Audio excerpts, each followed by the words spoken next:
रात्रीच्या अघोषित भारनियमनामुळे नागरिक तिहेरी संकटात. पावसाने सोमवारपासून उघडीप दिली आणि दुसरीकडे लगेच महावितरण कंपनीने अघोषित भारनियमन सुरू केले.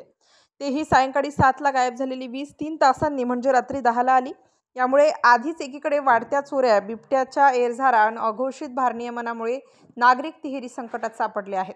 मुकणेसह परिसरात फिरणारे बिबटे आता भक्ष्याच्या शोधात थेट गावापर्यंत येऊ लागल्याने नागरिक भीतीच्या छायेखाली असताना सोमवारपासून पावसाने काहीशी उसंत दिली. मात्र महावितरण कंपनीने सायंकाळी 7ला अघोषित भारनियमन सुरू केले आहे. याबाबत वीज वितरण विभागाच्या वाढीवर्रे उपकेंद्रांतर्गत येणाऱ्या पाडळी, मुकणे, शिवहद्दीवरील सबस्टेशनला विचारणा केली.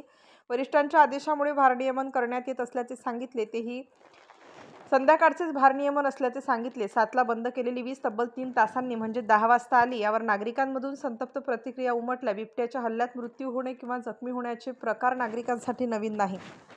बिबट्याच्या धास्तीने शेतवस्तीवर राहणारे शेतकरी जीव मुठीत धरून वावरत आहेत. त्याचं आता वीज कंपनीच्या अघोषित व सायंकाळचे भारनियमन सुरू केल्याने यावर उपाय तरी काय शोधावा अशी भावना शेतकऱ्यांनी बोलून दाखवली.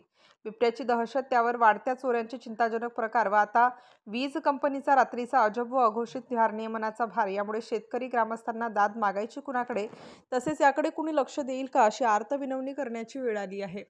स्टार न्यूजसाठी जाकीर शेख, नाशिक.